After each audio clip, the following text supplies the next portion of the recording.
All right. All right, here we are. So there's no mention of David Jennings. At least there wouldn't have been if I hadn't just said that. Yeah. Well, we did reflect on David Jennings a little bit, missing him and figuring we should cancel everything. But then we also reflected on how impossible it is for the birth of the Rabbi from Messiah to occur, from Nazareth to occur in warm climes where there's no snow.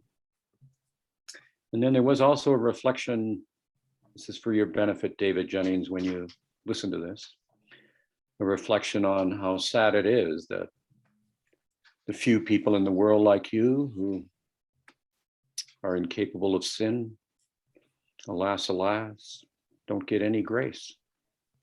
So Yes. we've had a kind of prayer circle to that end before we started recording. So I thought you'd like to know that, David.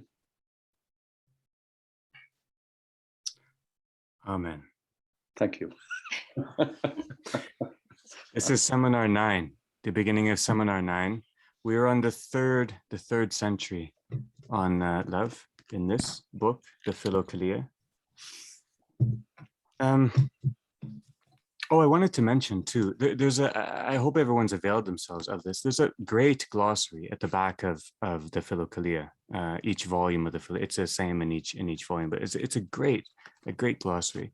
So should one wish, one might peruse that or study it. Okay. I have a dozen brief things I want to say. Let's just before we get going, let's note down the aphorisms again, though, just so that we have those in case sometimes one continues a pace without remembering to be careful with details. So aphorisms 28 and 29. This is in the 3rd century on love. Aphorisms 28 and 29, and then 44 through 46, 44, 45. 46, that's the second little clump. And then 58 and 66, those go together. 58 and 66. And then 67. And then 80. And then 85. And then 94. And then 99 and 100.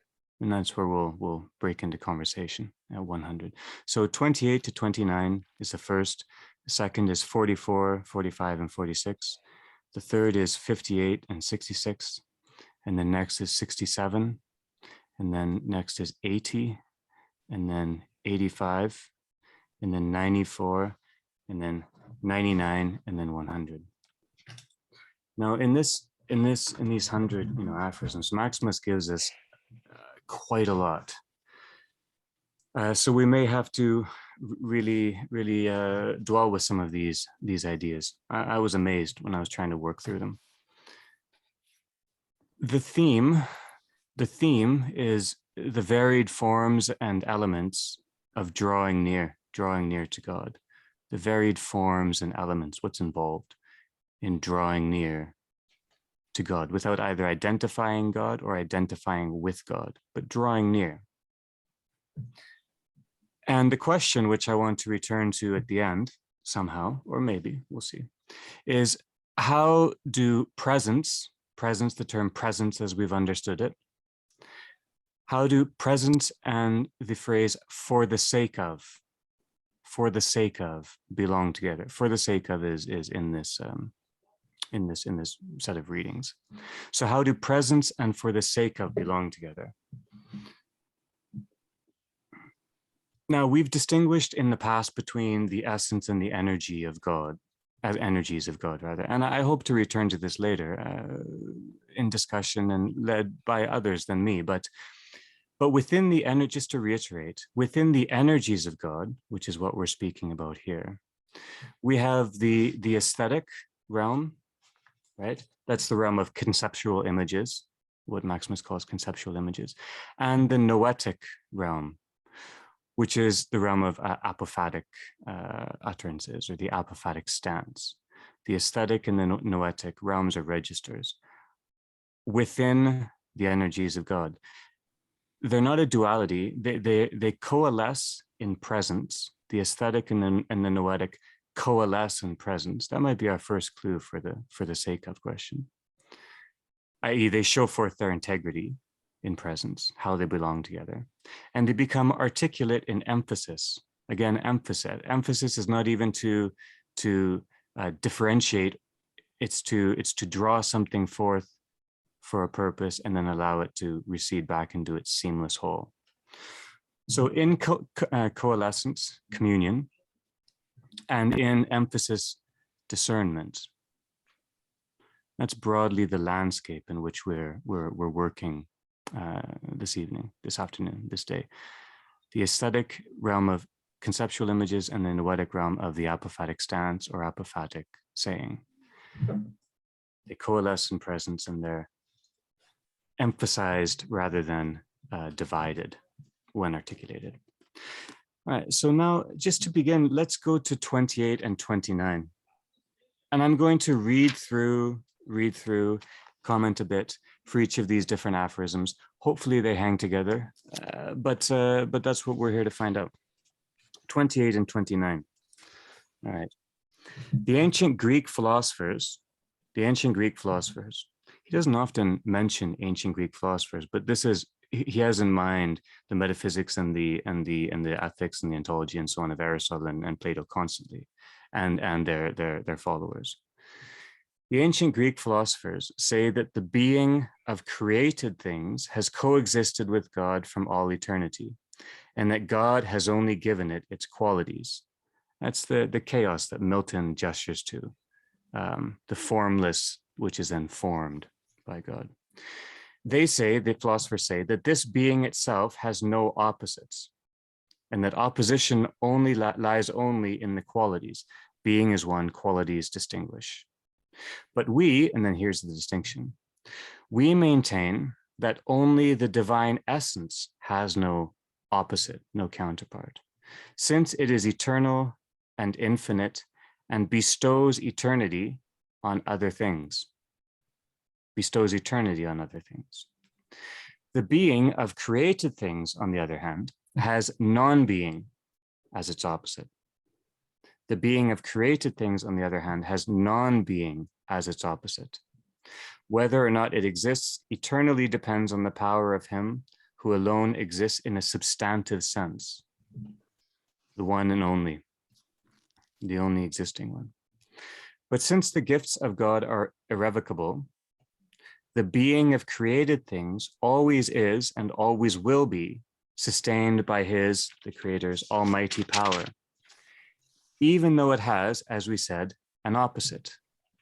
For it has been brought into being from non-being, and whether or not it exists depends on the will of God. It has been brought into being from non-being. This is created being. That distinction holds for creation. And the whole depends on the will of God. And then 29. Just as evil is a privation of good, and ignorance a privation of knowledge, so non-being is a privation of being, right? We're in created realm of being and non-being. Privation is appropriate to the created realm. That's why negative theology is actually just a form of positive theology, and to be distinguished from apophatic theology, which is beyond being and non-being. Okay, pardon me. Just as evil is a privation of good and ignorance a privation of knowledge, so non-being is a privation of being, not of being in a substantive sense, for that does not have any opposite, but of being that exists by participation in substantive being. Let's just pause there. Being that exists by participation in substantive being.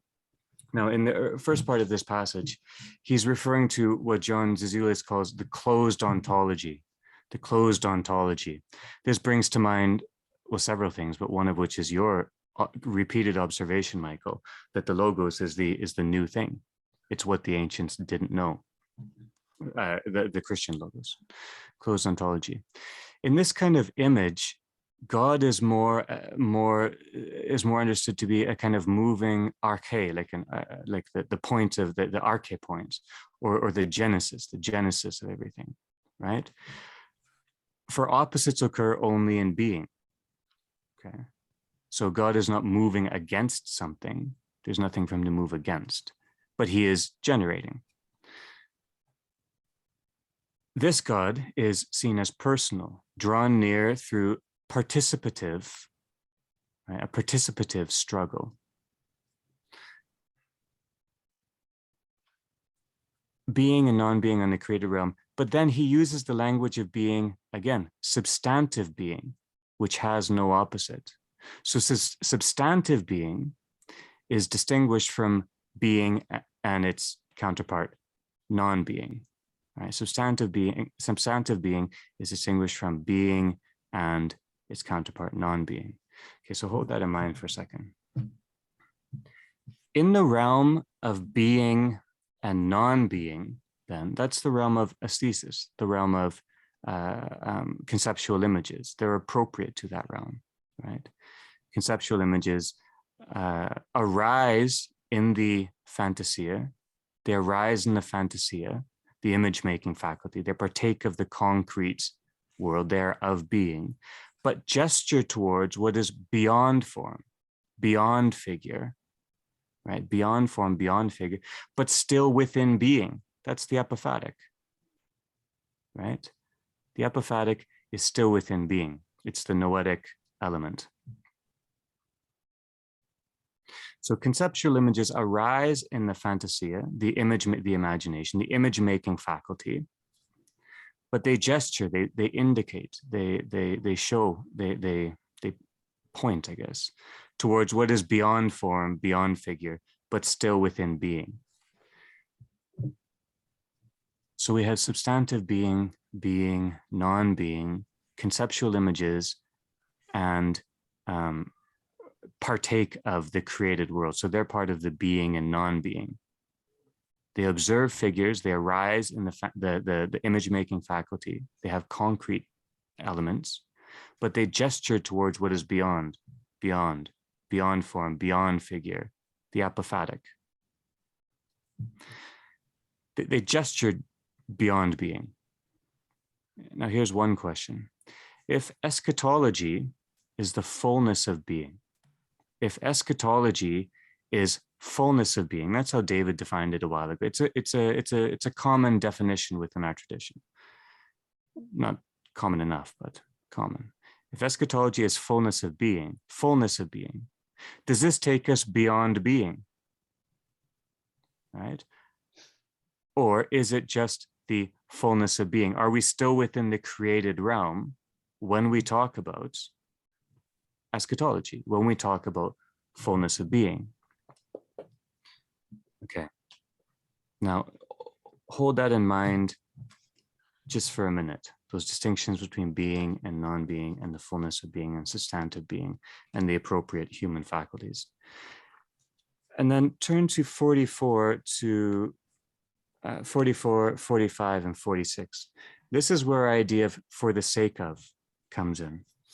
For the sake of. I'm going to read all three of them. The virtues separate the, and they'll comment on quite a lot of what we said so far in the whole seminar. It's really lovely how Maximus keeps deepening things for us. The virtues separate the intellect from the passions. Spiritual contemplation separates the intellect, it's the nous, from its passion-free conceptual images of things, pardon me. Pure prayer brings it into the presence of God himself. So the virtues are meant to be for the sake of spiritual contemplation, which is meant to be for the sake of pure prayer. The virtues exist for the sake of the knowledge of creatures. Knowledge for the sake of the knower. The knower for the sake of him who is known through unknowing and who knows beyond all knowledge. Okay, that's an apophatic statement, if there is one. Continuing, God, full beyond all fullness, full beyond all fullness, brought creatures into being, not because he had need of anything, no necessity, there's no chaos with which God contends, but so that they might participate in him in proportion to their capacity, and that he himself might rejoice in his works. Okay. For the sake of, the for the sake of in this little section, that's the apophatic gesture, I think. It's not naming or defining or identifying. It is indicating the ultimate relation which one is observing when one speaks. And okay, a minor question and two other more important points. I wonder, is Maximus asking who is God for the sake of when he says God created not out of need or anything, but to enjoy, right? If we understand the divine-human relationship in dialogic terms, maybe we can say this. I only would say it because I think it's there in Maximus. I wouldn't dare the thought myself. But we can note the question why. Why'd you do that? That is impersonal, right? It's often an idea. For the sake of, or for whose sake, to render it slightly more familiar in a slightly more familiar language, that's a personal question. It's a personal question. When we're talking about for the sake of the divine, that's a personal question, not an abstract, impersonal question. And then I just want to note this phrase, God who is full beyond all fullness. All right, so we have being, we have substantive being. That is a provisional way of trying to articulate the divine. And then being and non-being, that's within the created world. We have the fullness of being, which we've understood to indicate eschatology. And now we have God full beyond all fullness. God is beyond even what we can, the kind of richest thing we can, term we can use, which is full, filled with light, filled with full of joy, full, right?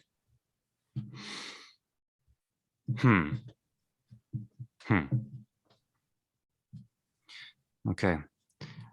Holding in mind this phrase, God full beyond all fullness, we're going to come back to this phrase. It's tied in here, but just bear with me for a minute. Let's look at 58 and 66. 58 and 66. This is odd. This is about bright lights and darkness. This is about, it touches what we referred to as blasphemy following Maximus last time. 58 and 66. Just as parents have a special affection for the children who are the fruit of their own bodies, so the intellect naturally clings to its own thoughts.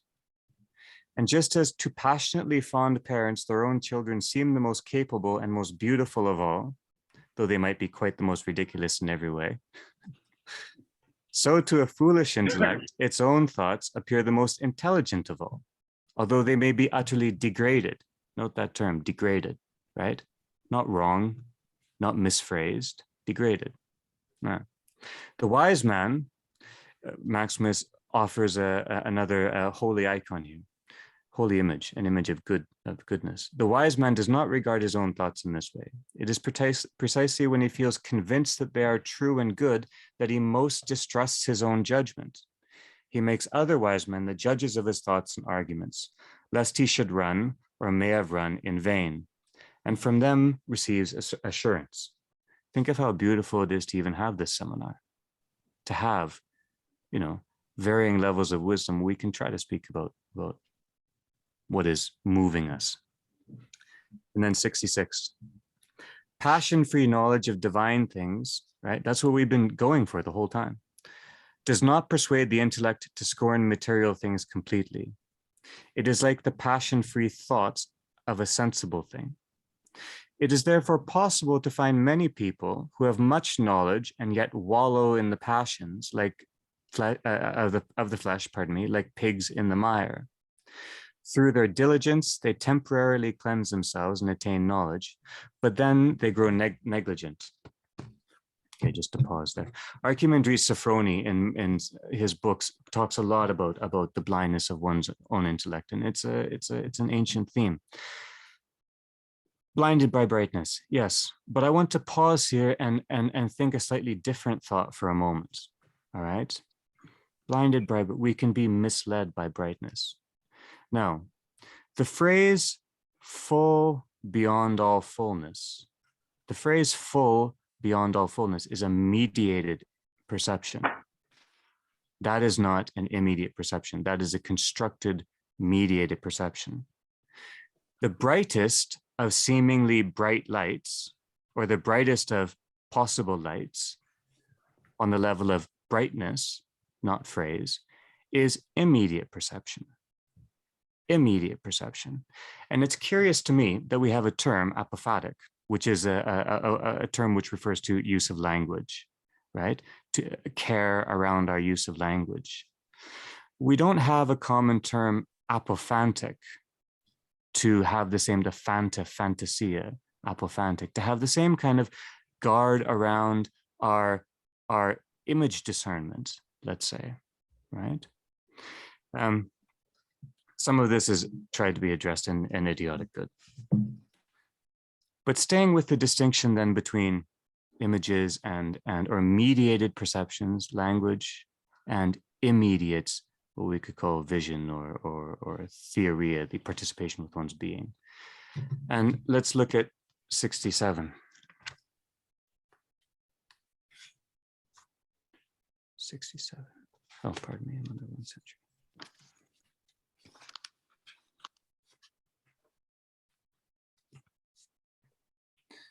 Okay. Just as passion-free thought of human things, this will be familiar, does not compel the intellect to scorn divine things, so passion-free knowledge of divine things does not fully persuade it to scorn human things. Fair enough. For in this world, truth exists in shadows and conjectures. There we are. In this world, truth exists in shadows and conjectures. That is why there is need for the blessed passion of holy love. Shadows and conjectures. This again is the language of image. And remember, previously we noted that Maximus says types are of the first dispensation. Images, the image of Christ, images is of the second dispensation. And truth, aletheia, is of the dispensation to come, right? Not temporally, but somehow to come. So, conjectures and shadows. This indicates not only the inevitably concrete nature of the fantasia and the conceptual images, right? Conceptual images are always susceptible to brightness and illusions of brightness, maybe particularly susceptible to brightness and illusions of brightness. It's not only noting that the conceptual images are inevitably concrete and therefore susceptible to this, liable to this, but it also is a redemption or a kind of apologia for the aesthetic, for images. He's saying this is what we have in this world, and we know this world is good. So when we talk about the aesthetic and the noetic, we shouldn't even secretly in our hearts disdain one or the other, thinking it's less, holy or something. It's not. It's of a piece. Okay. 80.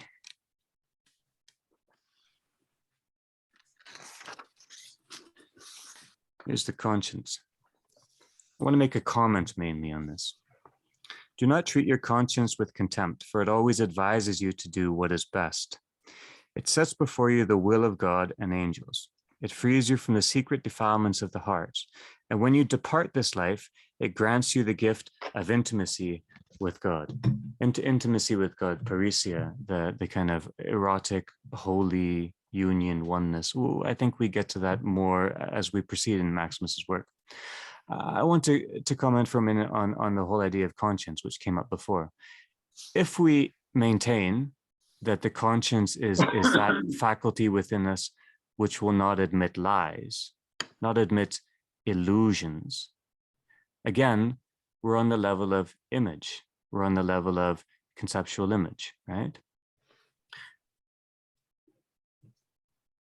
And it needs to be, or so I think Maximus is saying, it needs to be on the register of image, because that's where the brightness of something can mislead us, right? The brightness is not definition. It's not hearsay. It's not a phrase. It's a phrase incorrectly lit or improperly lit or improperly intoned.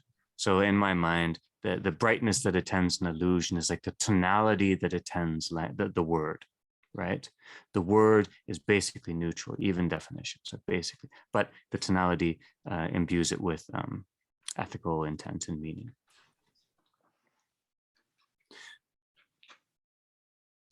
So the conscience is on the level of image too. The world is on the level of image, our temptations toward brightness, and what we're seeking most, which is immediate perception.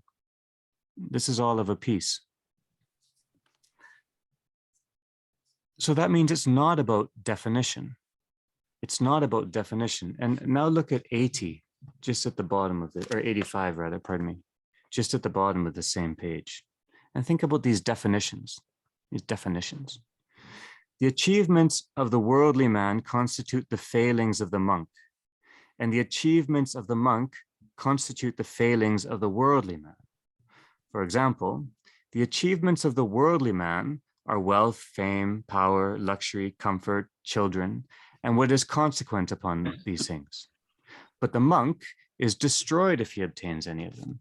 His achievements are the total shedding of possessions, the rejection of esteem and power, self-control, hardship, and all that is consequent upon them. If a lover of the world obtains these against his will, he considers it a great calamity and is often in danger of killing himself. Some people actually have done this. Think of Dostoevsky reading that those last 6 words and going, I'll write some novels about this. If a lover of the world obtains these against his will, these qualities, these conditions, he considers it a great calamity and often is in danger even of killing himself. Some people have actually done this. So this is what I'm thinking. When we think it's about definition, we get it wrong.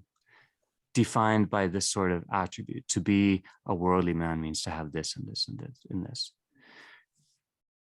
And when we think that we've defined our life incorrectly, said it the wrong way, right? We seek to end it. And so, in a sense, this suicide of the intellect, or this despair, in this despair, in this suicide, illusion is disdained. It's disdained as well. It's saying this has been an illusion. That's reminiscent of the way that we understand our struggle for holiness. But it's done out of despair and not hope. There's no for the sake of, right? There's no for the sake of that thing which allows an activity or an act or something to indeed partake of what is ultimate and holy. Or their forsake of has become demonic and become their own self.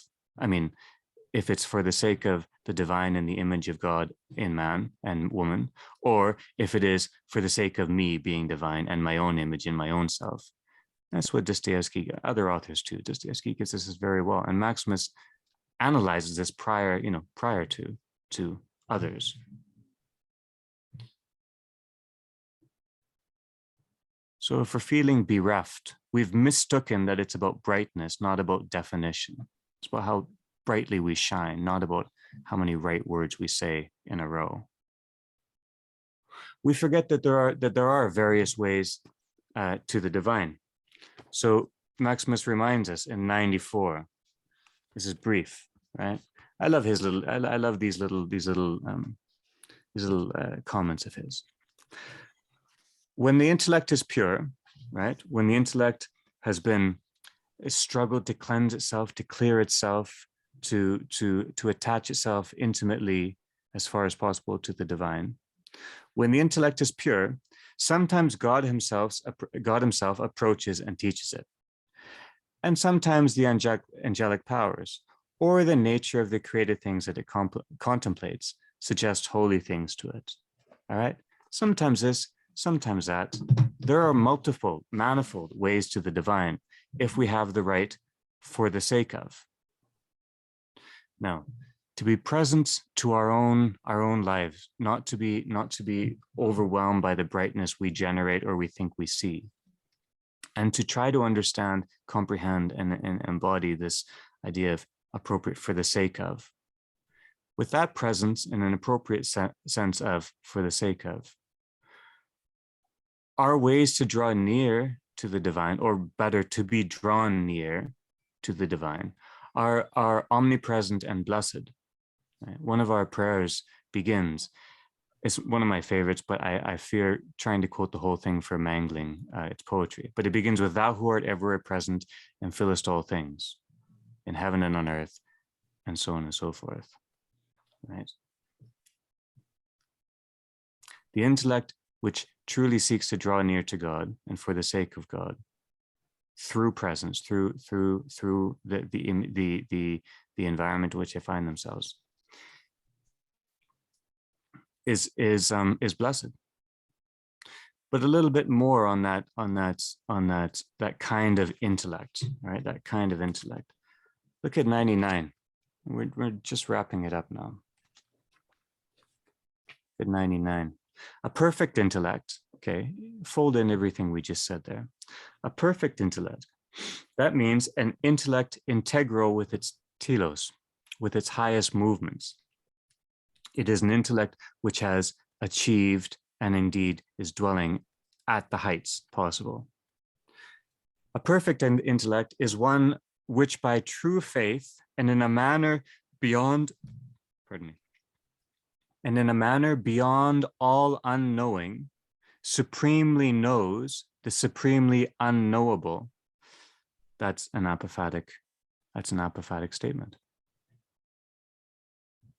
And which, in surveying the entirety of God's creation, has received from God an all-embracing knowledge of the providence and judgment which covers it, insofar, of course, as all this is possible to man, to a person, to the human being. This again is Maximus's gentle care. He is very firm and maybe even harsh sometimes. But the perfect intellect is attainable because everywhere is blessed and the ways to God are manifold. What the perfect intellect engages in has to be, when it's said, has to be said extraordinarily complicatedly, right? By true faith and in a manner beyond all unknowing, supremely knows the supremely unknowable. But then Maximus brings it back into human terms, insofar, of course, as all this is possible to us, right? He shows forth love. He's saying all of these definitions, but God understands. There's love here. There's love here. And now look at just the next one, number 100. And I hope here we might begin our conversation. This, I've puzzled over this for a long time. I hope some of you can help clarify it for me. His understanding of time, and then his grouping of these three virtues and so on and so forth. But let's read it, and then I'll give you my little take, and then we'll see. Time has three divisions. Faith is coextensive, and I'm presuming at least, correct me if I'm about, but past, present, and future to be the simplest divisions possible. Faith is coextensive with all three, okay? Hope with one, okay, that's probably the future. And love with the remaining two. So love is of the present and of the past. Right? Moreover, faith and hope will last to a certain point, okay, but they're coextensive to all three of time's divisions. So if they'd stop lasting, time seems to. But love, united beyond union, that's a lovely apophatic phrase, with him who is more than infinite, will remain for all eternity, always increasing beyond all measure. Beyond all measure is the metric, the ground of apophasis. That is why the greatest of them is love. So,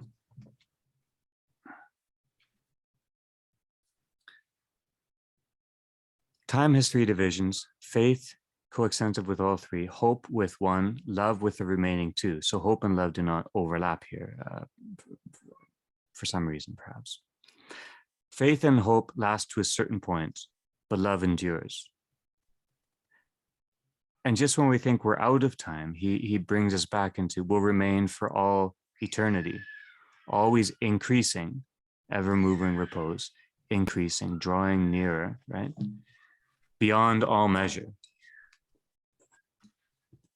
So this is why I think, this is why our conceptual images of teleology, telos, and eschatology are not properly figured in terms of time. I think Maximus is saying, is indicating the end of, well, I want to be really careful, and I hope you others enlighten me. He seems to be gesturing towards time's end, maybe, right? But love is of presence, the present, and of presence drawn to mind, the past, our memories is presence drawn to mind, right? And this love conjoins our presence and our for the sake of. So I'm going to suggest via Maximus here. It joins presence and for the sake of into a kind of ultimate communion beyond all measure, as he says. But maybe I'll ask her, I don't know, that's what I had in mind. I have a question here which intrigues me that I want to ask David, but if there's and Michael and Lorraine, but if there's another way to go immediately, then maybe we should. But so David, this puzzling over this idea of time that he's presenting here. But we're still within the energies of God, right? We're still in that, to observe the earlier distinction. So time is within the energies of God. And so just as the essence of God admits no opposite, it admits no notions of time. It's beyond opposition, beyond time, beyond being. And this is in the book of St. John's Apocalypse. The phrase is "time shall be no more," and "time shall be no more." It's one of Dostoevsky's favorite phrases. That's how I know it. David and Lorraine and Michael, in any order. Maybe we clear up this. We try to address this idea of time first. And then we can return to other things like being and fullness of being and the shift between kind of metaphors of language and metaphors of brightness.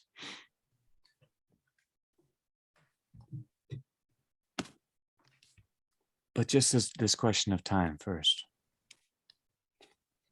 I don't know if this fits. I just, when I read it the first time, when time has three divisions, I think for some reason I was thinking about being, so it made me think about his concept of being, well-being, and eternal well-being.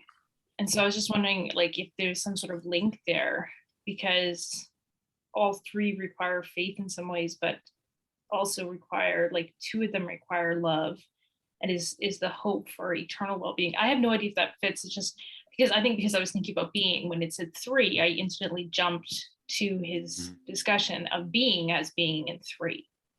And therefore, was there a link between his being as three and his concept of time as three versus just, sort of past, present, future? And does that link in some ways to his concept of being, not to get all Heidegger here, being in time, but I was just curious. Like, I think that's because I saw three and that's what I jumped to. So I have no idea if there's any relevance to that, or if I was overcomplicating what simply was quite basic, which is past, future, past, present, and future. But it was just a curious point for me, because he splits up being into three as well. Even if it is a kind of just a side thought or whatever, I think there's something there. But David, Michael. Why don't Go you go ahead, David. Oh, why don't you think that through, Lorraine?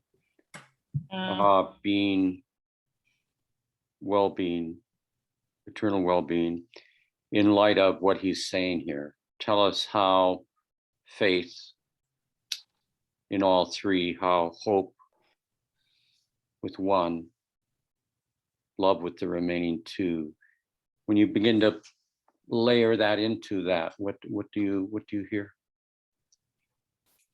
Well, I think what I was thinking is, this idea from some of the previous statements where he was talking about like there is no being except for through the divine will, which for me had an element of kind of human faith to it. And so that's why like we exist through the goodness of God, which isn't quite faith. I know I'm making a bit of a leap here, but there was something to that for me.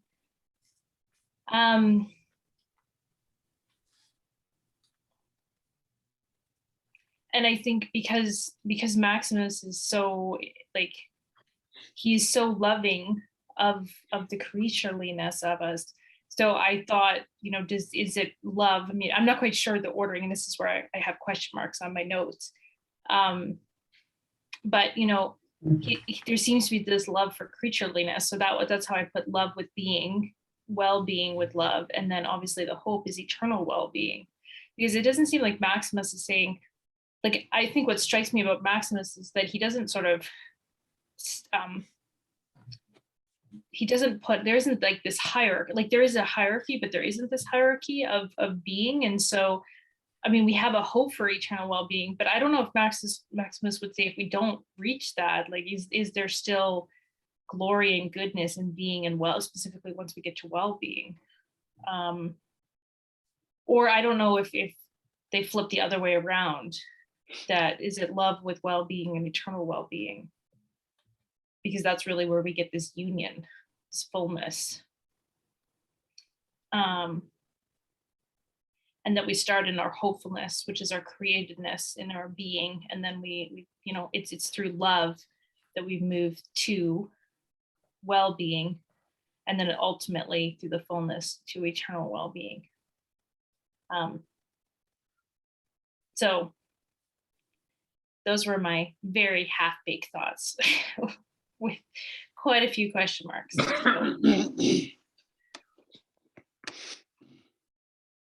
don't know if that answers your question, David, or not, but that's sort of what I was trying to play with. Yeah, that's really interesting. Maybe I can rub up against that a little bit. And then also this notion of past, present, and future. So faith is what? It's that disposition of the mind to be open and attentive to what's unfolding. So faith is present in all three. That disposition of the mind, that openness of the mind. Hope and so faith is there in being, in well-being, in eternal well-being. Hope with one, that is hope, which is that disposition towards the future.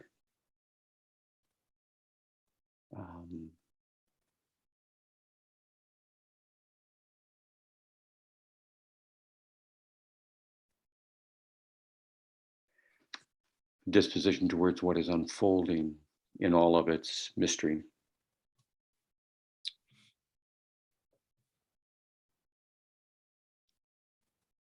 So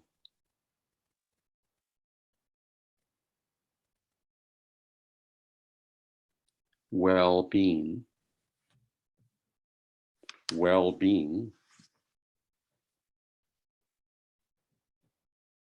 one is oriented towards the sources that are coming, that are bubbling up from the well of being, to enrich it, to water it.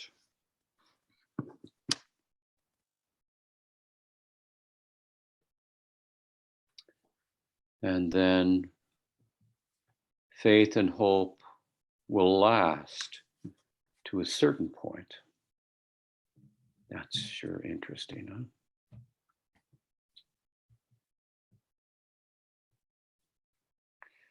Yeah.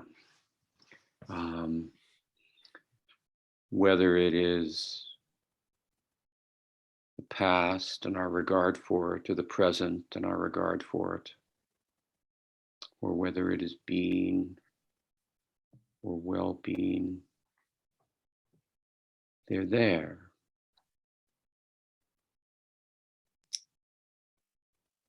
But those are also limited. But love, united beyond union with him who is more than infinite, time is no more. It is not being defined by time. It is not being defined by past, present, future. It is outside of Cronus, outside of our own perception, outside of our own mortality, our own seeing life through morte, through death, through our limitation, through our finitude. Love united beyond union with him who is more than infinite will remain for all eternity. But it doesn't remain stable, always increasing beyond all measure. Love is the ultimate dynamism. This is why the greatest of them is love. God, I wish I could believe this. I mean, I think it's such a wonderful expression. I would love to be able to rest in that.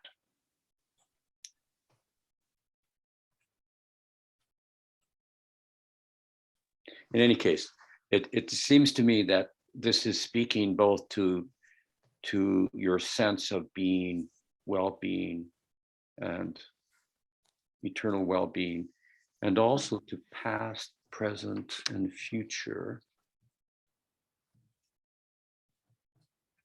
as long as we understand that past, present, and future are the creations of our mind. And I suppose we could say they, in some sense, exist within the eternal, but they're not created by the eternal. And they disappear.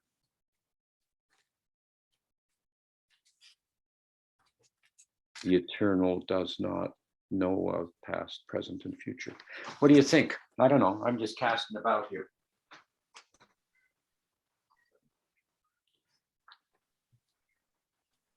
I want to take you up, David, if you can hear me, on infinite and eternal for a moment, and Michael and Lorraine too. Just the wording, and then I want to come back to 28, the first one, the first aphorism we looked at. Are you within the earshot, David? I am now. Yes. Sorry, I just had to step aside not for at all. a minute. Not at all. Not at all. I just didn't want you to miss out. This is a question first to you, David, but also Michael, Lorraine. So, David, what you just said, beautifully put, and I think profoundly considered as well. Just okay. If the eternal, circling around the idea of eternity, if the eternal is distinct from past, present, and future, right? They exist within, perhaps, but they in no way compass or define the eternal, right? I believe that's fair enough to say. Well, I sure think so, and I think there's been an enormous amount of mischief in the history of Christianity by not understanding that. Mm-hmm. You know, that's why we have this teaching in much of Christian theology of salvation history, the mighty acts of God, and all of this effort to make sense out of, and that's why we take the eschatological and we make it a matter of time. Being. Instead of understand it's a matter of being. We make it a matter of Cronus. I mean, that's what happens with much Protestant theology, and plenty of it elsewhere also, is it completely in a sense, the eternal is colonized by time. Mhm. So it seems to me Maximus is saying, no, no, no, no, no, no. There's nothing to do with that. But sorry. No. Where are we going? That's all good and all apropos. Yeah. Even just holding that in mind, but then coming back to 100 and then also 28. I mean, your analysis just now, I think it's right on. This, okay. And I think I'm coming back to that. Love united beyond union with him who is, okay, here. Him who is more than infinite, okay? A few sessions ago, David, you defined finitude and infinite, the idea of infinite as being a lovely, a lovely presence to no thing, no one, no thing, no single only thing, not but to all, right? But him who is more than infinite, okay, more than infinite, will remain for all eternity. Eternity is said cataphatically here. It's not bypassed, right? More than infinite though is bypassed or surpassed, right? And look back at 28. This struck me. I'm glad we can come back because it struck me, and I think it might matter. Where is it here? Oh yeah, but we maintain that only the divine essence has no opposite, since it is eternal. Okay, there's eternal ascribed to the divine essence, an amazing thing to say, and infinite. Okay, there we go. But then this sentence, and bestows eternity on other things, not infinitude. So infinite is he's being very, very careful here, and it strikes my ear that eternity is used normally, positively, to speak precisely, positively, cataphatically. Yeah, Michael, what do you think of that? Well, I was first of all struck by what David said about the eternity being colonized by the time in some theological conceptions, and I suppose we could delicately, defensively turn that around a little bit, and if love is something that persists on to eternity, then it sort of mediates and maybe it helps dissolve this temptation to try to contain or reduce eternity. I don't know. I'm kind of just thinking as I'm talking, so I might want to retrieve or have someone else sort of shift this another way. But I mean, it's such a fresh gloss on a passage with which we're all familiar, maybe too familiar. And so it's quite a delight to have this notion from Corinthians of love explicated in this way. But there is a kind of philosophical conundrum, but it's not just a something to think about. I think this goes right to the heart of a paragraph that we haven't looked at yet, number 25, which really struck me in as much as it also is a gloss on a thought with which we're all very familiar, but suddenly rejuvenates that thought in certain ways by distinguishing the intellect or nous as that one aspect where we I should go back and look at it, but participate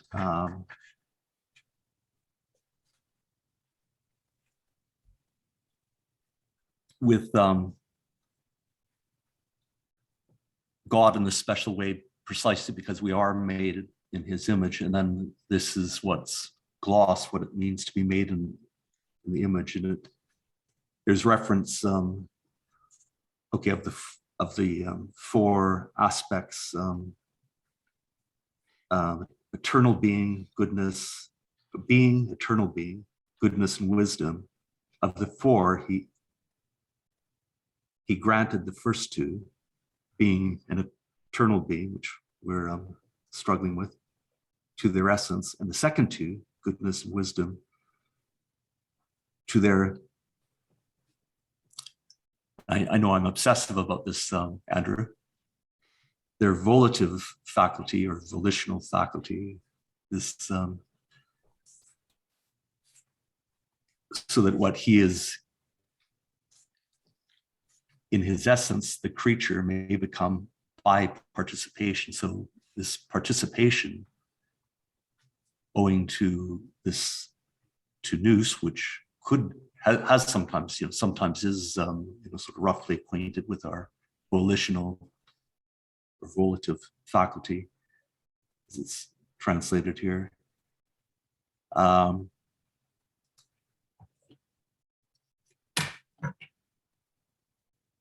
Presumably is how we, in whatever fragile way, participate as with this being in whose image, it sounds like such an audacious thing to say, we're made. And we can make sense of that if we take seriously this connection between eternity and love. Is how astounding that we should participate. We should be conceived in the image of, for a moment there, in which there's none greater, but that is fuller than the most full image concept we can have. And it almost seems presumptuous that we should accept this idea that we're made in image. But the notion of love might be the one way that not reduces the audacity, but allows it to sink into us in a non-prideful way.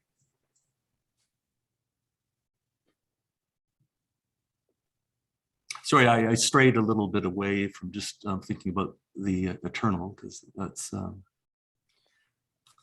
But just one last thing, I thought it was also helpful when David mentioned that.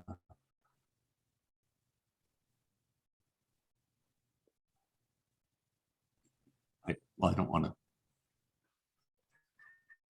to. This is the proper conception of the eternal, which we can't properly conceive, is something seems to be something in relation to love, incredibly dynamic, that's in forever increasing. That's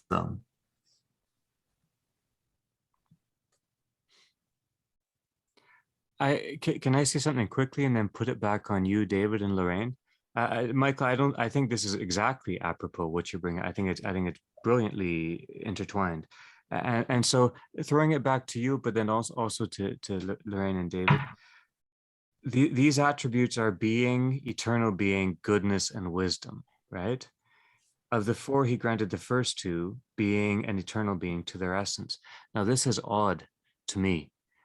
And I think we're going to get further with our idea of eternity, because Christianity doesn't have a policy of immortality, not natural immortality, right, of the soul. We have a... Said eternity, not immortality. And it is via resurrection. Yeah. In, the resurrection of Jesus Christ.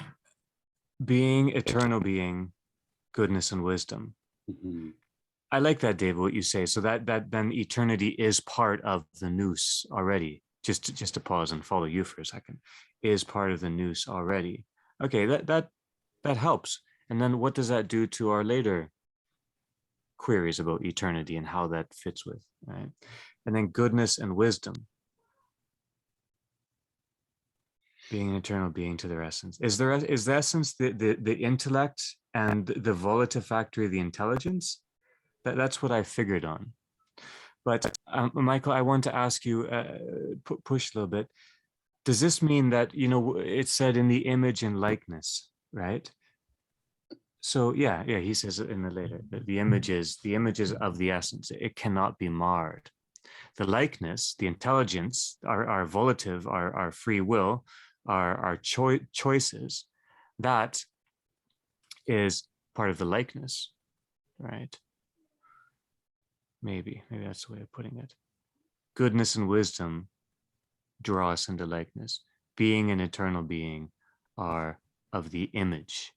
But pardon me, I mainly wanted to, what that eternal being, that being an eternal being given, not a given, but from the beginning. I wanted to put that back on you, Michael, and then David, Lorraine, as you please. I'm not sure what to make of that, so I'll hand it over to David and Lorraine.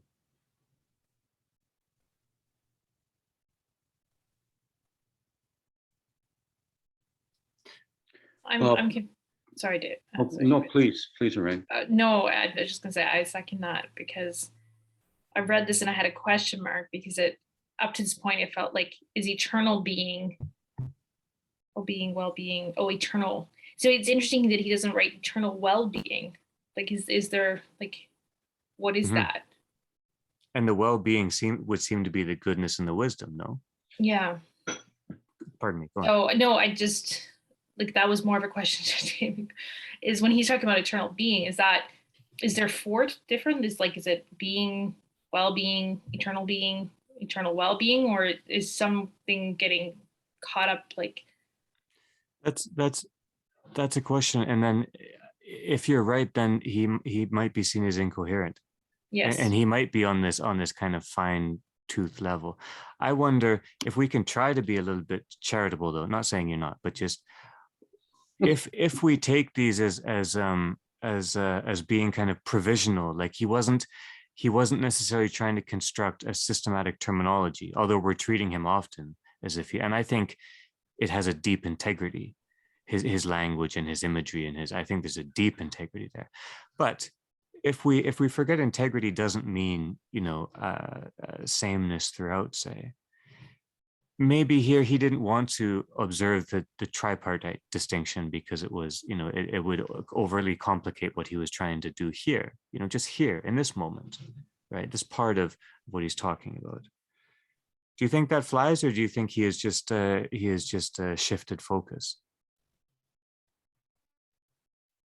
I think it's possible. I guess my question then is, based on what he's previously said, by the fact that we have being through basically the grace of God, who never will take away being, because we'll never have non-being, then why the necessity of saying these attributes are being an eternal being?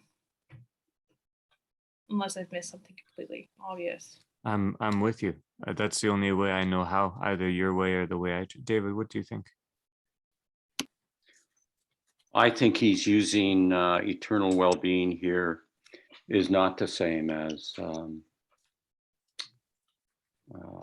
that third one, the way in which he uses it in the other places, or eternal being isn't the same as eternal well-being. He's saying that, I understand him to be saying that Adonai brings us into being, and we participate in the energies of God. That's the energies of God at work. And because it is the energies of God, it participates in that which is eternal, that which is without end. Part of this is kind of terrifying to me. So it's not speaking about whether human beings are mortal or immortal. It is speaking to, and we come back to this question of love. Love is different than hope and faith. Because love is not something we have. It is something that comes to be between us, in the midst. It addresses us. It calls us. It's not ours. And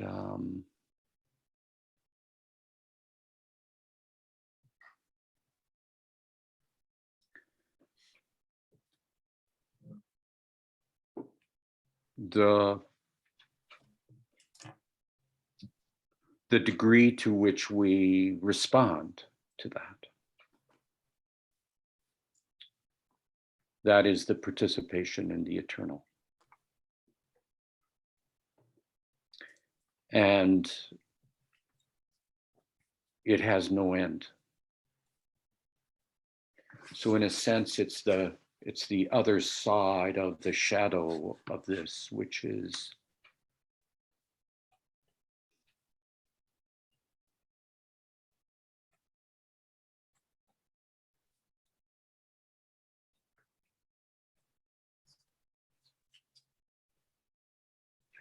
when we participate in death, when we promote the fantasy,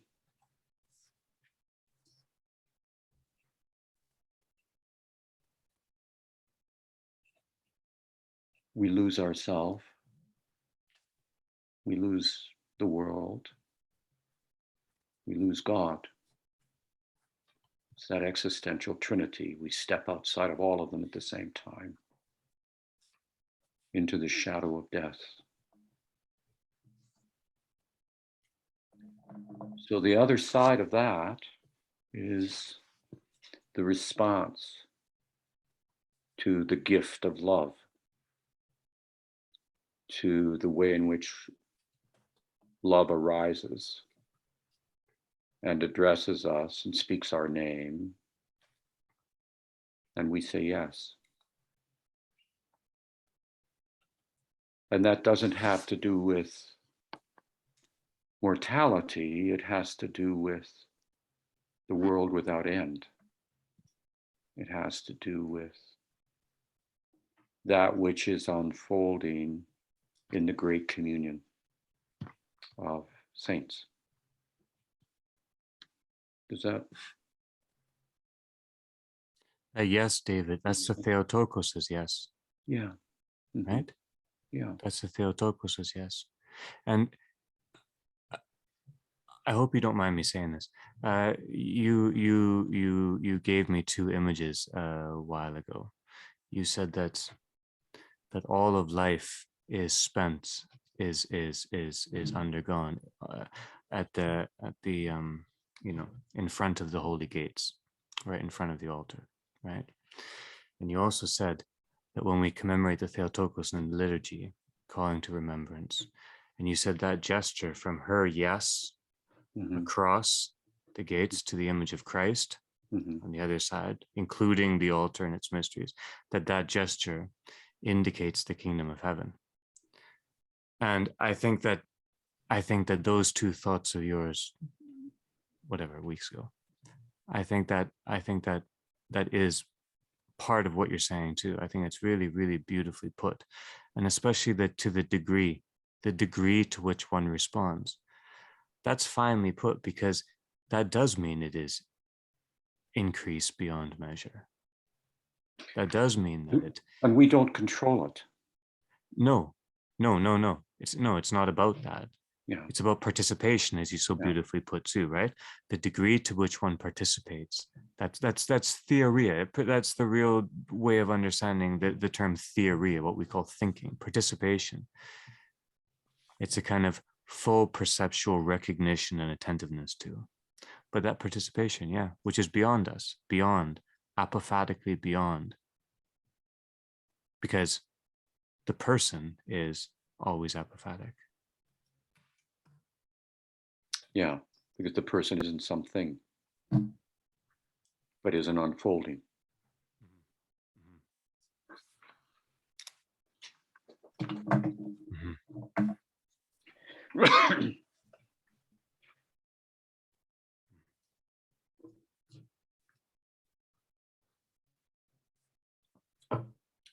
You know, a number of the early church fathers and mothers would say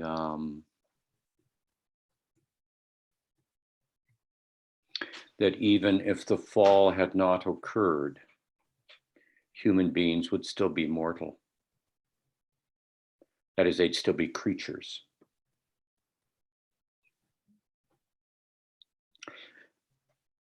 But they would not taste of death.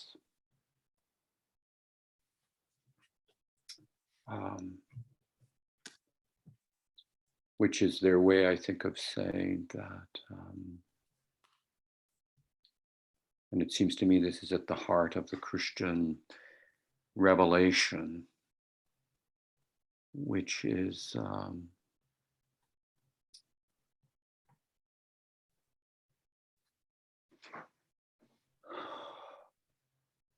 know, W.H. Auden has such a wonderful way of thinking about this in that poem, A Cultural Presupposition. How does he put it? Lucky the lark at morning, for it cannot hear the hunter's waking thoughts. But what shall man do, who knows to the bar when death shall cut him short? What shall he do to protect himself from his knowledge? So I think it's fair to say at the heart of the Christian narrative is the problem of death, is the problem of finitude, is the problem of mortality. We can, in a sense, we can know that we're mortal. And that can create in us a preoccupation with morte. You know, that word mortality is such a great word. Huh?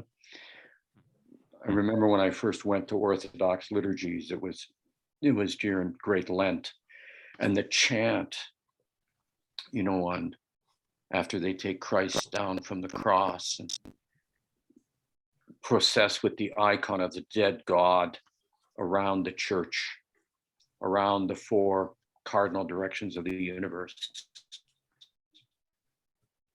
And the church goes dark, and then they raise the icon of the dead God, and everybody passes into the sepulcher through the icon of the dead God. And then they place the dead God in the sarcophagus. And this is done exactly the same way funerals are done in the Orthodox tradition, because it's the same act. It's the funeral liturgy.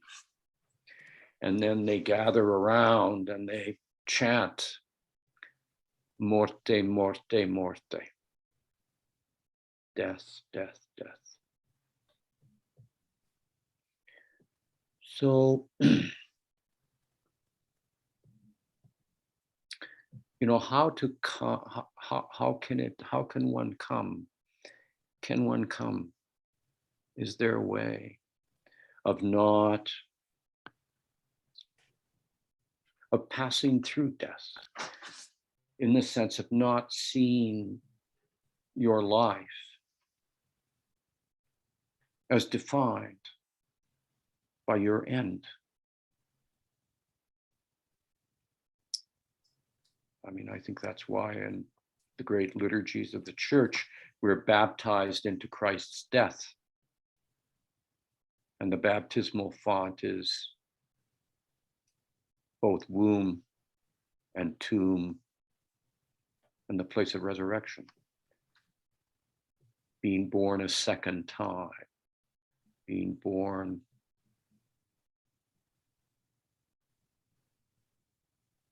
no longer under the aegis of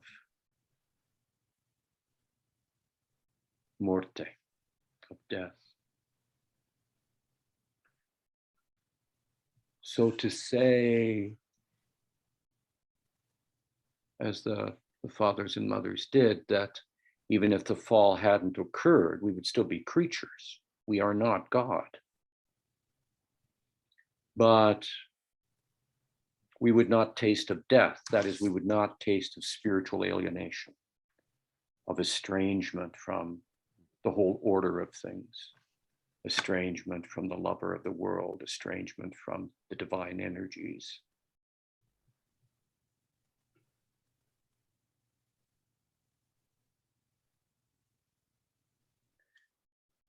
But rather the way in which love addresses us in life would be responded to. And we say, of course, always, with the hope of the eternal.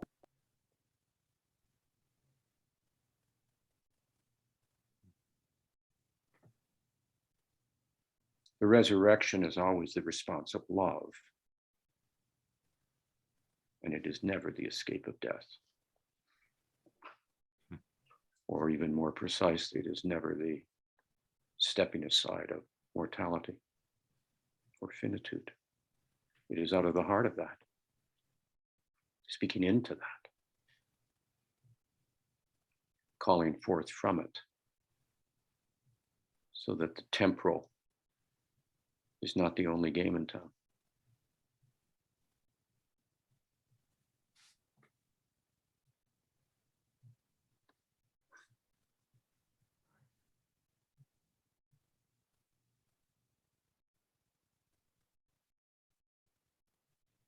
I've long resisted the notion of, we have this notion of in Western theology so often of human beings having an immortal soul. And I've always thought, I'm not sure what you mean by that.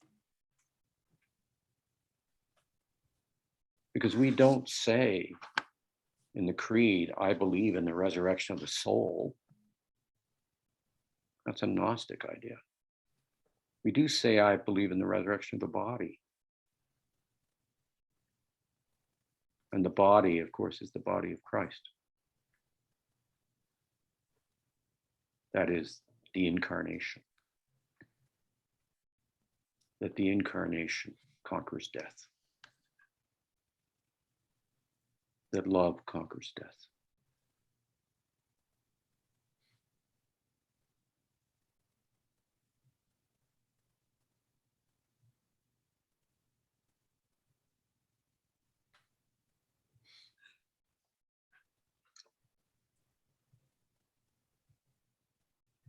So his sense that being and eternal being are given in our creation.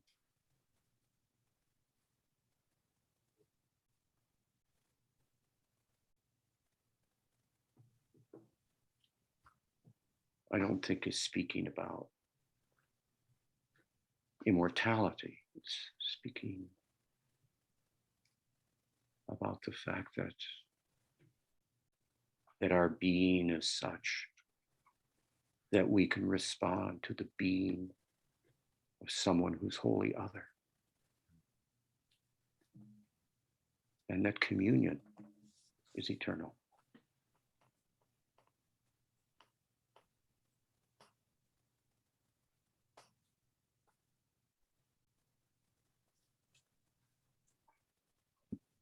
David, is that then what allows us to participate in the eternal well-being? Or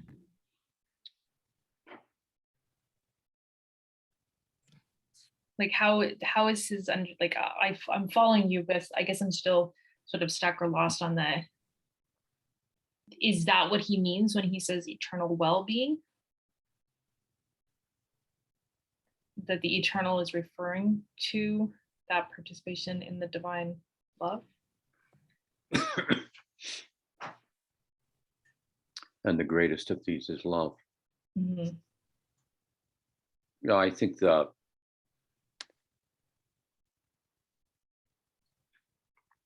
eternal well-being is the well-being that is in the eternal. Okay.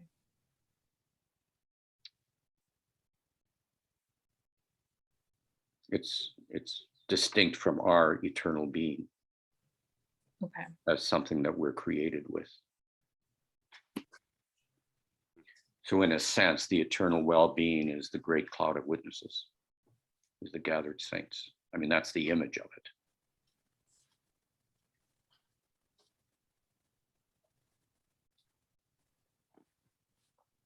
That makes sense in terms of well-being being then the virtuous life, or the life lived in accordance with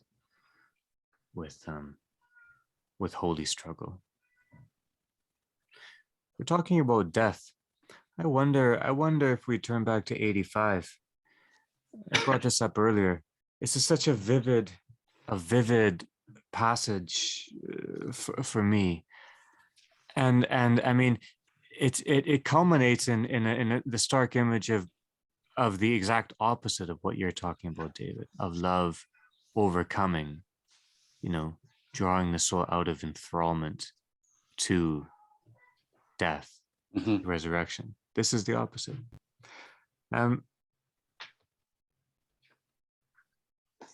Read it again very quickly. The achievements of the worldly man constitute the failings of the monk, and the achievements of the monk constitute the failings of the worldly man. For example, the achievements of the worldly man are wealth, fame, power, luxury, comfort, children, and what is consequent upon all these things. But the monk is destroyed if he obtains any of them. His achievements are the total shedding of possessions, the rejection of esteem and power, self-control, hardship, and all that is consequent upon them. All right, that's fair enough so far, pretty standard. If a love of the world obtains these against his will, basically comes to calamity, is cast to ruin, catastrophe. He knows it and often is in danger even of killing himself. Maybe that's back to the Auden bit there. Yeah. Some people have actually done this.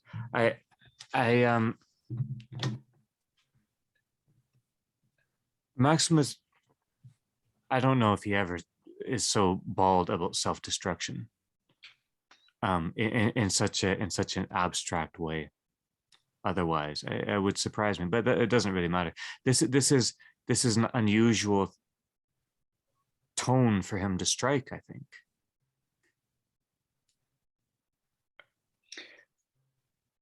My sense is he's not really saying something here about the worldly man. He's saying something here about the monk. In a sense, I think he's using the image of the worldly man. I don't think we should view that negatively. He's just saying this is really different from what the monk is, how the monk lives out, how the monk needs to live out their life. Mm-hmm. Mm-hmm.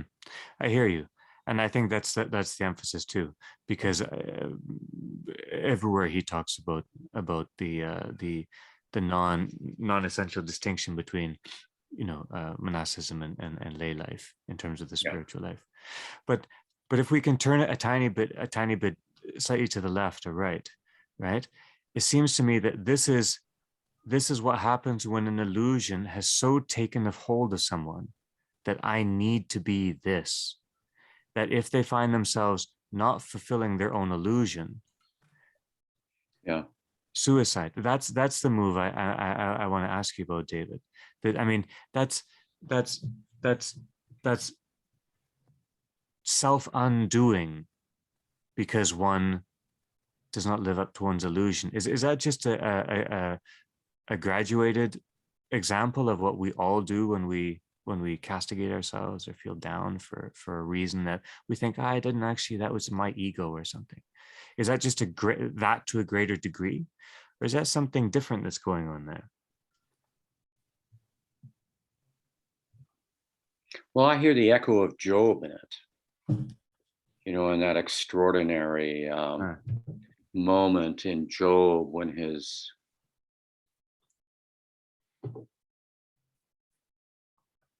friends come to him and he faces all those temptations, including the temptation to kill himself. But what does Job do in the midst of that, in the depth of it, the very depths of it? After arguing with God, of course, because even though Job wasn't a Jew, he had adopted that part of Jewish culture to argue with God. But in the depth of it, he says, I remember hearing these words for the first time as a child, and my, oh my, they just sunk into my mind. Though he would slay me, yet will I love him. That's Job's response to God. Though he would slay me, yet I will love him.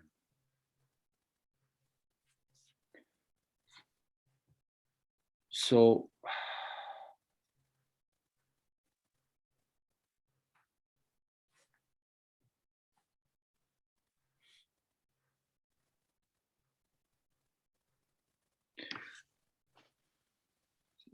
I mean, obviously, that's a kind of image of how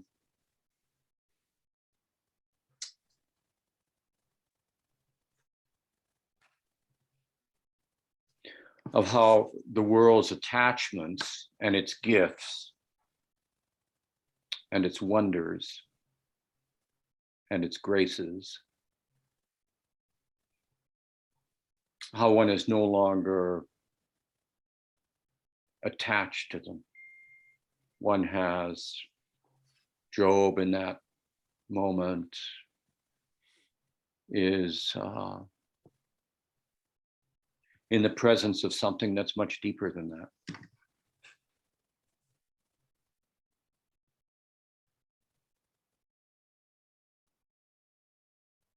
So I don't know, Andrew. I think that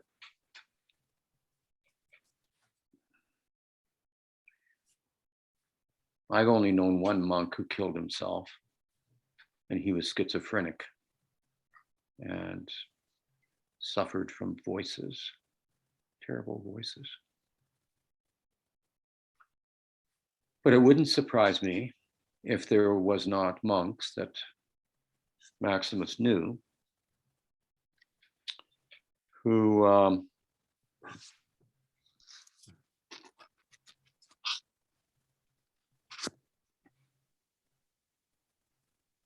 as he says here,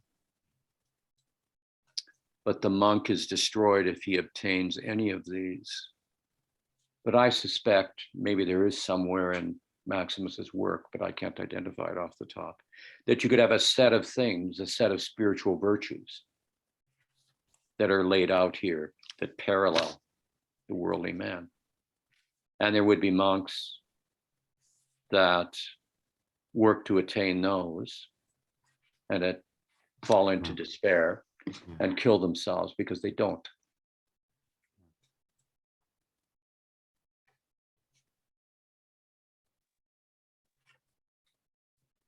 That's false light. That's not that's for the wrong sake, not for the right sake.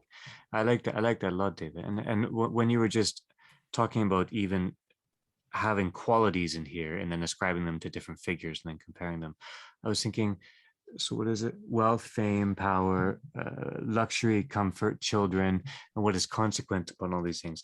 That seems almost random, you know, and it's not a condemnation of those things. No, and no, that's what I'm saying. And I think what his point is that these all can become passionate conceptual images of this, right? But what's he been teaching us so far? Try to cleanse these images from passion. Then to have fame might not be spiritually destructive. It might be, but it might not be. Many people are well known that, you know, do well, or family, or comfort. So you know, I think you're right there, David. Pardon me. I just wanted to, yeah. Hmm.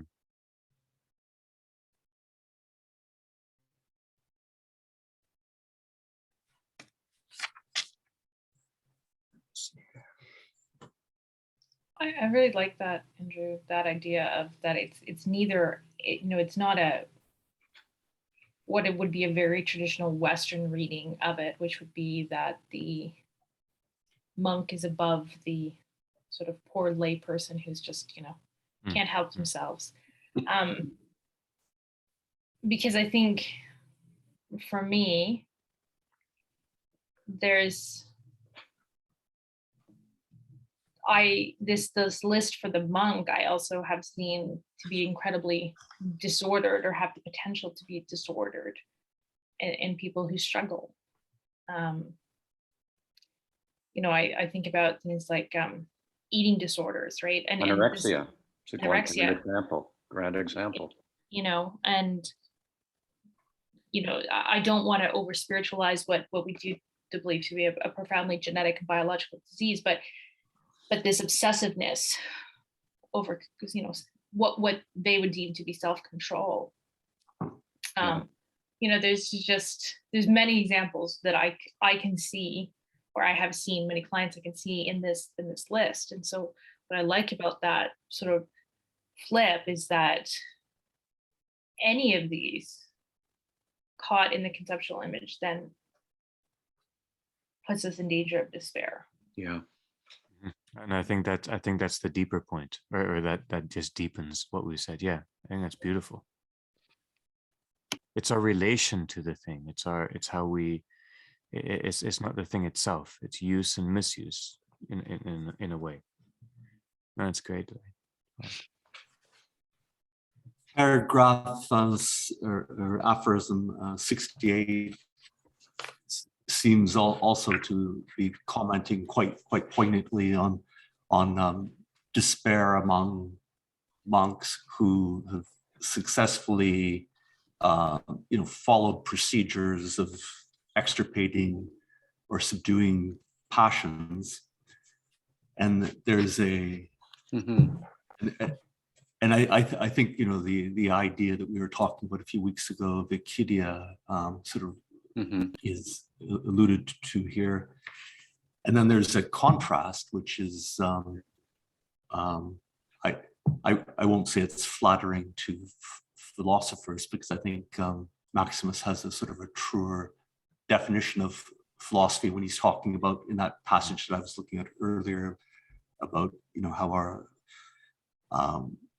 we participate with God through goodness and what was the Wisdom. And earlier he defines you already alerted us to this aphorism in 58, when the wise man, someone who is, you know, in the true sense of someone who loves philosophy, so this connection of love and wisdom, is someone who's prepared to enter into the spirit of eternity by relinquishing.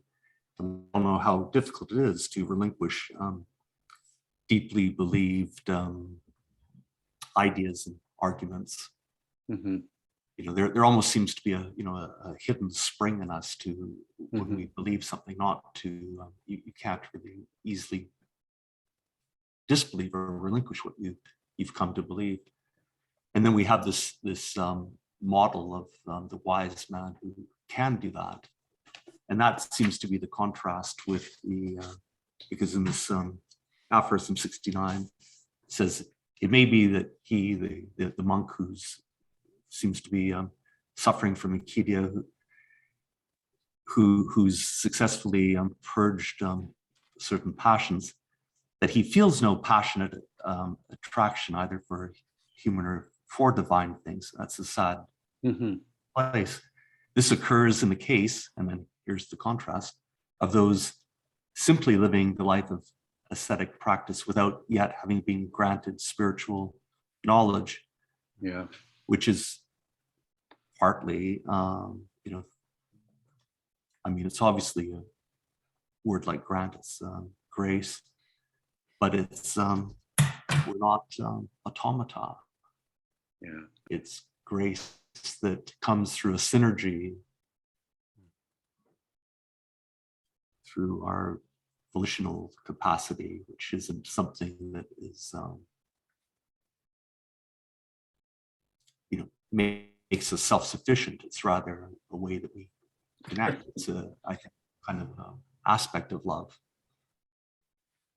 And this is a large theme in the monastic literature, is this problem of monastics who have riveted on things and become obsessive about them, and who have actually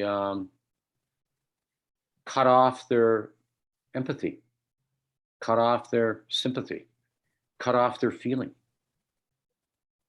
They become automatons, because it's a real danger, I think, in the disciplined life. Mhm. There's that on one side, and on the other side, it's the kind of spiritual pride that you're able to do things and others aren't able to do them, so you stand in judgment over them. And those are two big monastic demons that they spend a lot of time, trying to address in healthy monasteries. In monasteries that aren't healthy, those are the guys that take over.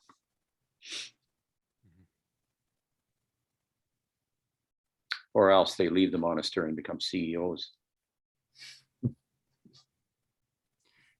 Michael, that was beautifully put, and David, I like how you just followed that up. Can I probe you both a minute? Just and it doesn't really matter. It's not that big of a point, but the last part of that, what you read on, Michael, I just want to push something that you read but haven't commented on yet. This occurs in the case of those simply living the life of ascetic practice without yet having been granted spiritual knowledge, right? I'm with you right up there. This I find a little bit curious. Such people keep the passions at bay, or say such people cope spiritually, right? Either by fear of punishment or by hope of the kingdom.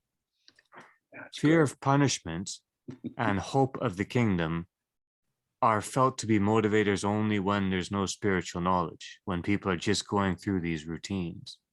So isn't that curious? I mean, we know, well, we should know, even just by reading Maximus by now, that the whole images of retribution, that kind of thing, to instill fear in one about the end of life are rubbish, according to minds like his and the tradition. It's ridiculous, it's nothing, it's hearsay. But by hope of the kingdom, well, that's that would be a phrase I think most of us would probably agree with. But they're not very different here. And he's saying they're not very good. Sorry, David, go on. I'm just saying that both of them pull you out of communion. They prevent communion. I mean, one of the religious problems is that people have this hope of the kingdom based on certain forms of behavior or whatever. Yeah. And so they're not attentive and present to what's in front of them, because the kingdom's in front of them. Yeah. The presence of the kingdom is here. Yeah. And that's exactly what we're opening up when we ask, what do presence and for the sake of have in common? Mm-hmm. You beautiful illustration. For the sake of, if it's alone, by hope of the kingdom, then we're out of ourselves. Not ecstasis, not the proper standing out in greeting love, but we're we're projected ourselves. We're disembodied. We're dishonored. That's beautiful. Yeah. But if it's just presence, if there's no, if it's just presence to what is at hand, we can perhaps, as all of you put, wonderfully, get caught up into an idolatrous moment, an idolatry of the present, say, task, right? We mistake presence for the present, and then so we need that for the sake of too. Yeah, that's really beautifully put. Yeah.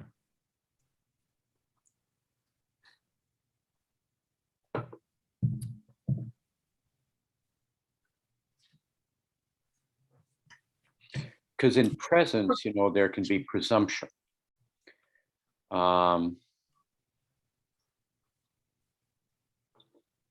That is, proper presence is only when the other is also fully recognized. Or I don't even like putting it that way. Proper presence is a gift. It happens between. Yeah. But this idolatry of the presence, I've done some of that in my life. It can actually be a kind of manifestation of some kind of passion, some kind of appetite, some kind of difficulty.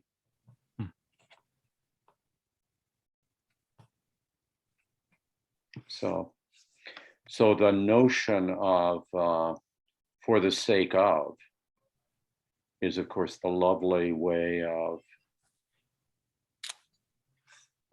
highlighting that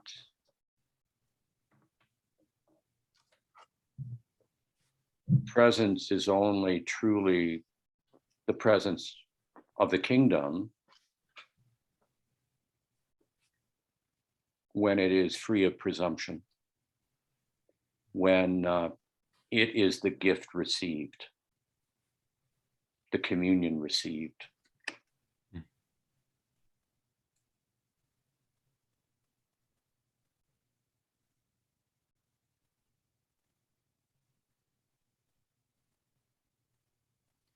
So that's been really helpful for me to have that put in front of us. David, just for the sake of, yeah. That's great. Let me just push you a tiny bit further, holding that last thought, if you will. Okay. The presence needs to include the forsake of.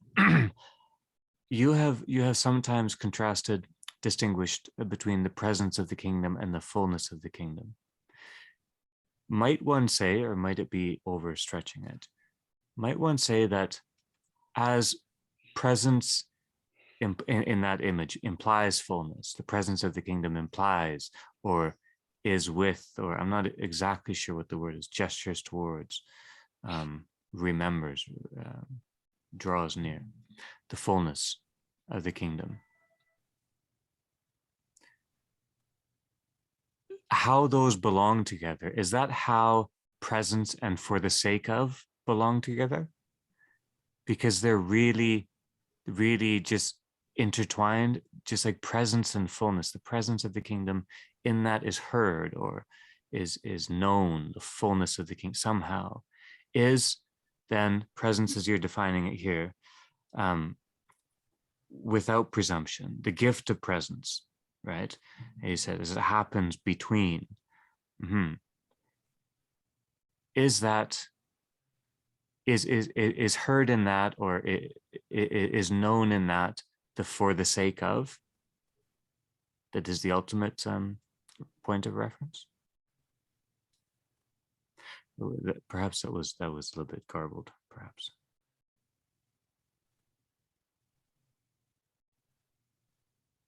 I'm wondering if they belong together, if presence and for the sake of belong together in the same way that I think presence and fullness belong together. That's what I'm wondering. And that's why I say it might be stretching it. It might be yeah, trying too hard. Yeah.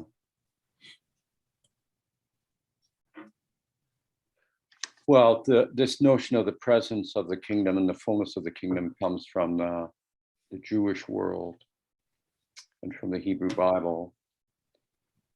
And my limited sense is that it's it's a way of affirming that all creation is the energy of God.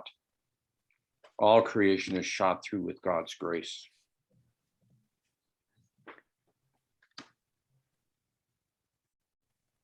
But of course, that being shot through with God's grace is not a finished matter. It's not complete.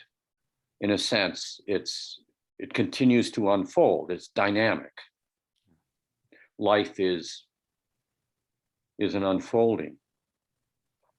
The image of the fullness of the kingdom is simply pointing to that. It's the corrective. It's the way of cautioning one to not presume that the degree to which you see the kingdom now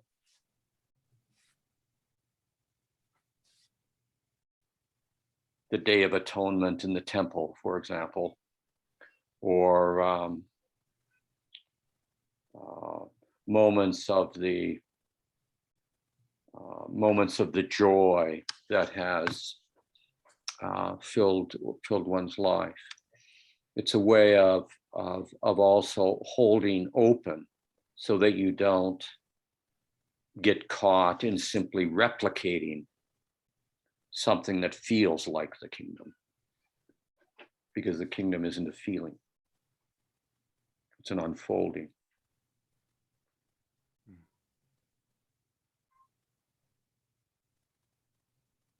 There's one other thing I wanted to mention about this. I think that sort of existentially,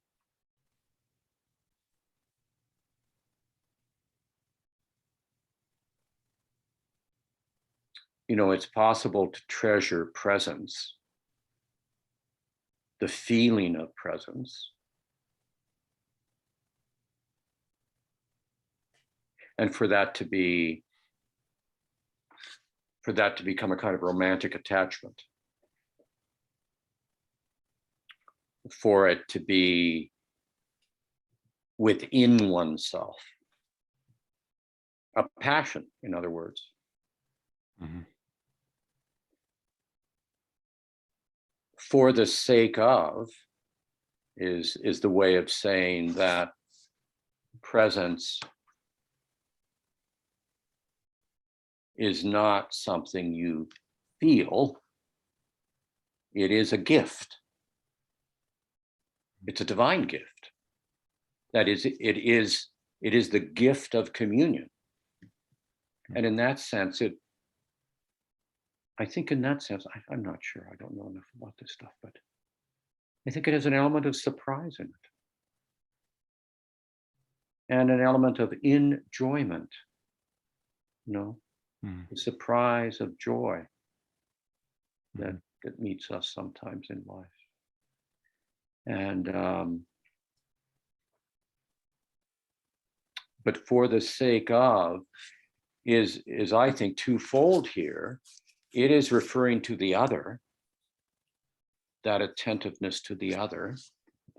Love doesn't exist as something one does. Love opens one to be the lover of another, like God is the lover of the world. It makes it possible for us to be loved, to be the beloved. And this is in many ways. I mean, there are 10,000 ways this exists. They're not all, spousal or in the most dramatic kind of terms. They can be little things, like with my cat or your cat, Andrew.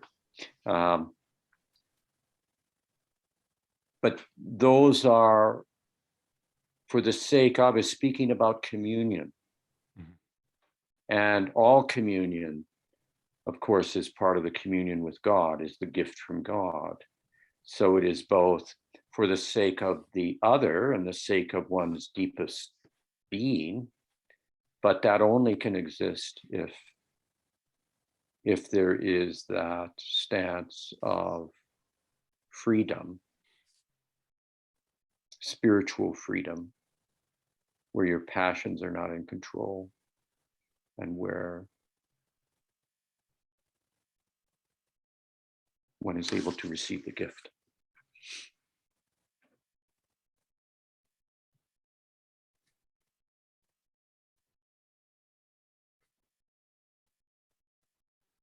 And it seems to me the gift is always from God. That is, the gift comes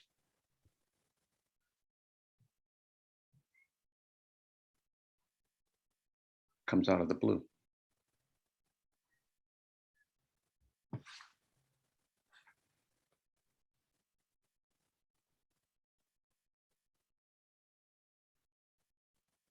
That giving is nearly identified with creating at this moment.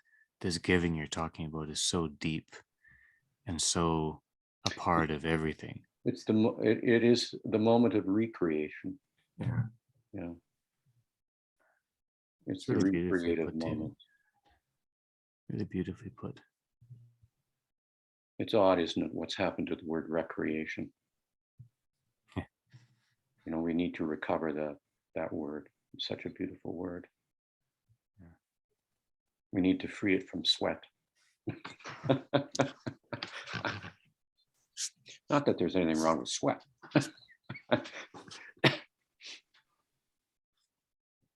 David, I mean, I hesitate to even do this because we're in such a good space right now, but I want to ask you about your comments earlier about presence of the kingdom and fullness of the kingdom.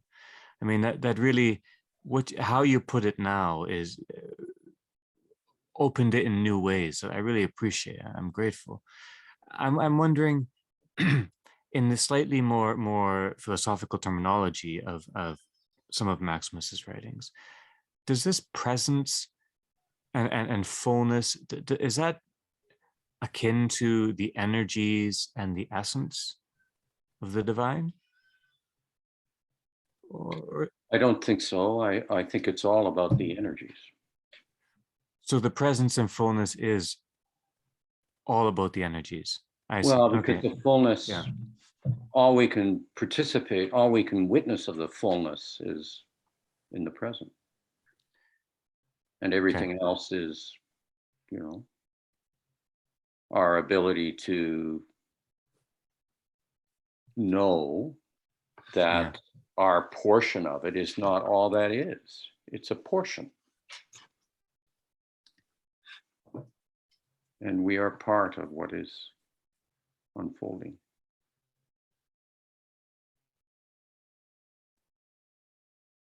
I think you're right. I had a further question about eschatology, but I think that you pausing there is right. I think that is where it needs to go. And you know, the fullness of the kingdom has no end. So the fullness of the kingdom is not something. But it is within the energies. Yeah. Yeah. But in a sense, it's a placeholder. Yeah. Yeah. Lorraine and Michael are looking very somber. I'm sorry if I got carried away here. No, not at all. Just very reflective.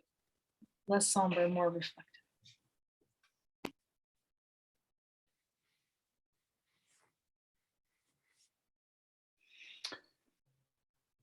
It's 5 o'clock, Andrew. Alas, alas. Well, let's pause the recording here. Pardon me.